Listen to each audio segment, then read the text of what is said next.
All right.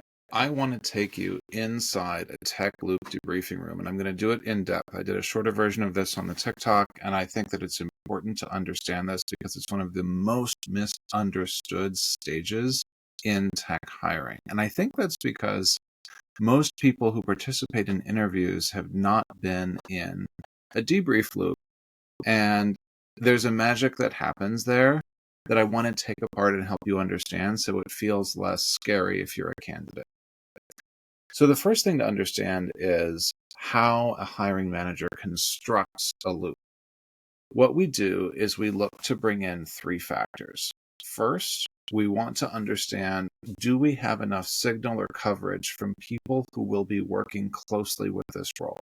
This could be someone who's a peer. This could be someone who is in another job family. The point is actually not their level on this one. It is how frequently this role is going to need to interact with them. And if you think the answer is close to daily, then the correct choice here is actually to make sure that you get good signal from someone who is in that role. Now, at larger companies, of course, you may have 5 or 6 people who are in the role, and you have to pick one of them to put on the loop that sort of represents what that role would do with this candidate. At smaller companies, it's usually just one person. You're like, hey, Bob, please come be on our loop, right? And one of the things that's actually really challenging about hiring at a smaller company is that the same people have to do a lot of the interviews over and over again. You can't really spread it out. And because smaller companies also tend to lack sort of recruiting support at the same level as larger companies, more of that load is shifted to people who have other jobs within the company. And that, by the way, is one of the reasons why, if you're interviewing at a startup, it is going to feel more inconsistent sometimes because everyone's doing their best, but they also have their regular job. Just a little side tidbit there. All right. So that's the first part of how you construct a loop. You want to get people who work closely with a person. The second is you want to make sure that you capture feedback and input from people who work with this role less frequently, but in a significant way. And that is a judgment call because you only have 5 or 6 slots. So typically you want to have 2 or 3 slots for people who will work very closely with this role. You want to have the remainder from people who work less frequently with this role. And by the way, I am intentionally putting senior leadership into that second bucket, into the bucket of folks that have a really critical role to play, but who will work less frequently with this role. Obviously, if you happen to be interviewing for, say, a senior leadership role, it's going to look very different because you are going to be interviewing with the CEO or the CTO or, the head of sales, and they will be working with you all the time. And so it's going to be like they're all going to be in that closely working bucket. But I'm assuming here that you're probably interviewing for a mid-senior role, maybe a director role, and it's a little bit more likely that these senior leadership figures are going to interact with you maybe once a week at most at a startup, maybe less than that. And their input is going to be really significant, but they're not going to be daily interactors. So, cycling back out, we have the folks you interact with daily. You want 2 or 3 of those. You have the folks you interact with weekly or less. You want a nice spread across 2 or 3 of those. You typically cannot get them all because a good role is going to be interacting with 8, 9, 10 people on a weekly basis, and you have to pick a subset. And a lot of the judgment in constructing a loop goes into understanding who is the right subset in that bucket, right? In the bucket of really important to weigh in, really important to have an opinion on this role, will interact to some degree with this role, but probably not every day. And you need to have a mix of people who understand the role and especially the role's weak spots, like where historically this role has struggled and are able to speak to that. Like, for example, if a product manager has historically struggled with sales, you want to get a signal on that. And so you bring a sales manager in. And it might not be about you, by the way. They might not just construct the loop just for your particular candidacy. They do sometimes, but oftentimes it's also about what they're looking for in the role. Maybe the hiring manager has said, you know what, sales is actually something we really want to address. I want to make sure sales is on every single loop for that reason. And that way it's sort of more consistent. That's a little bit more common. Anyway, You put it together, you make sure you have people with good judgment, people who address weaknesses in the role. And you might think, well, then you run the role and you debrief and the hiring manager decides. It's not that simple. There's actually a script that almost every loop debrief addresses and goes through in order. And I want to break it out for you because I think that if you understand it better, you're going to have an easier job figuring out how to represent yourself in the loop. Okay, so what happens? Number one, the job of the hiring manager in the first 10 minutes is to assess the quality of information on the table. Sometimes this looks like everyone reads everyone's notes. There's not often time for that. Instead, the hiring manager's job is usually to read the notes beforehand and to go through and in the first 10 minutes to call out the things they think need to be discussed so they understand the quality of information. This could be a question around two notes from two different interviewers that conflict. And so the hiring manager wants to figure out what's going on there. It could also be a question around whether or not a particular, I want to say flag or yellow flag or red flag is a real issue, or is it just something that this person noticed and wants to call out for the sake of completeness? Because interviewers are human too, and sometimes they call something out, and they themselves probably wouldn't view it as a hiring blocker, but they want to be good partners with the hiring manager, and so they note it down. And so part of the hiring manager's job is to start building that collaborative loop relationship and to say, hey, is this something that you're noting down because you're really concerned about it, or is it, and we need to talk about it, or is it something that you're noting down just because you think it's important that we be consistent and understand exactly what signal you have? And that is another piece that is a bit of a dark art. How people take notes and record notes coming out of interviews is different. It's dramatically different for the same role, interviewing for the same role. So, for example, if head of sales is interviewing you for a product role, it will depend on the individual head of sales what their notes look like.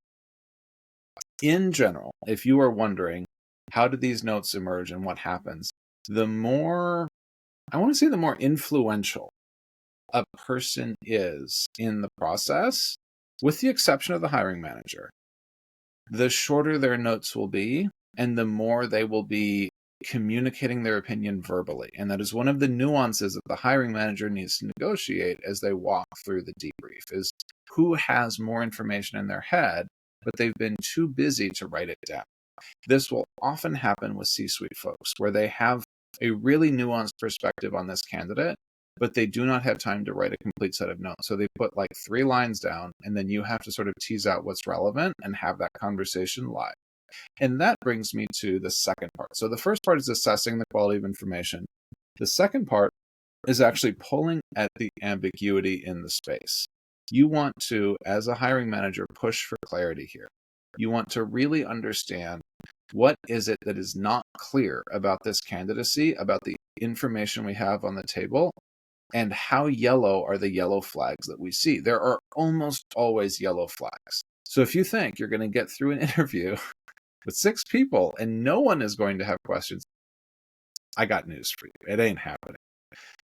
Everybody has yellow flags. And so it's not about necessarily a perfect run, right? And no one having anything negative to say ever. It's about figuring out how to represent yourself so that you are clear and consistent about what you can actually do across a wide range of conversations in a way that makes people imagine they can work with you.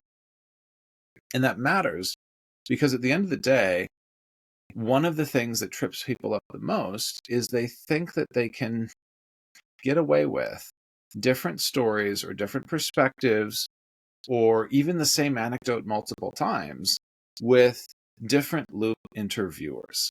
And that just isn't true. It will come out. If you have different conclusions off the same anecdote, if you reuse the same anecdote lots of times, if you seem like you always want to talk about a particular subject, it will come out. That is the purpose of the loop, and the manager will suss that out, and it will not be good. So if you're wondering, like, what are yellow flags that sometimes go through and people don't mind, that is where we get to the most interesting part. It's usually around 15, 20 minutes into the conversation. Someone is going to ask, hiring manager, what are you really looking for in this role? Because we've got the information on the table, we've got some of the yellow flags identified, and then it will be on the hiring manager to clarify and reinforce to the rest of the room, this is what this particular role needs to do. And this is much more nuanced and specific than just, well, this is a senior product manager and this is what they have to do, or this is a product marketing manager and this is what they have to do, or this is an SDE3 and this is what they have to do. It's much more like, this particular role needs to be really strong with marketing because, and then they go through and explain. Or this particular role needs to demonstrate bias for action because, and then they go through and explain. At bigger companies, they will actually define that up front. Like, for example, sometimes at Amazon, they'll pick 2 or 3 leadership principles that they know this person needs to be really strong at, and they'll assess for that throughout the loop. They'll get multiple signals on it. Startups tend to do the same thing, but they do it more informal. But regardless, they're looking for a particular fit. And if you're wondering, how does that cycle into the job description? I think I'm going to do a separate video on that. This is getting long enough as it is. I want to stay focused on the loop. So someone's going to ask, what do you want? The hiring manager is going to try and be as clear as possible. And by the way, this is on the hiring manager. They have to be clear at this point what they're looking for, because if they're wishy-washy, you will not get good signal out of this conversation. And so the hiring manager needs to be really clear about the nuances of this specific role. And that will enable the rest of the group to form an assessment of their own opinion. Because the last part of this whole loop conversation is, how much does each person's opinion matter?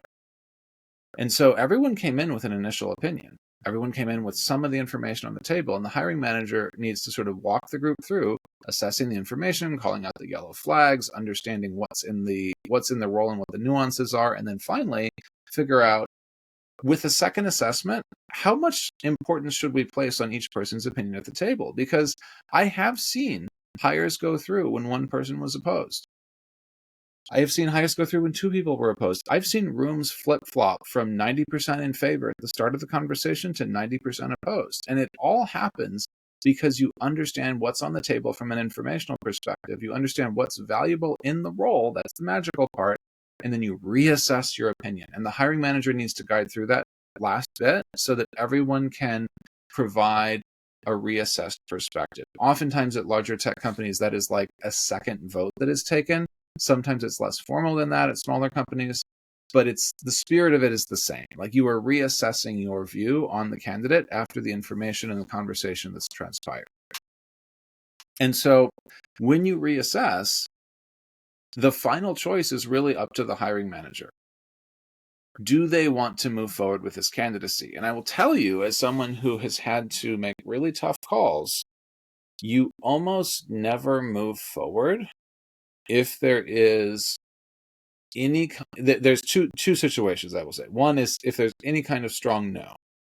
So if anyone on the loop is like, this is a big red flag for me, I would be strongly opposed to this, and they're very clear about it and they understand why, and it ties into your definition of the role, almost never happens that you move forward, even if you technically could, because you know that you're setting this person up for failure because they're going to have to work with someone who's opposed to them being there. Number 2, if no one is a strong yes.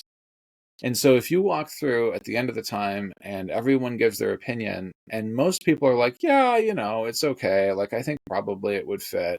And maybe you go through the nuances of the role and yeah, probably it would fit. But no one's excited about this person. No one can find a specific reason why that particular person is clearly a fit. Well, that's almost always a no as well, because you're looking for a strong yes, because otherwise the risk is too high. And what I mean by that is, part of your job in hiring is to vet for passion.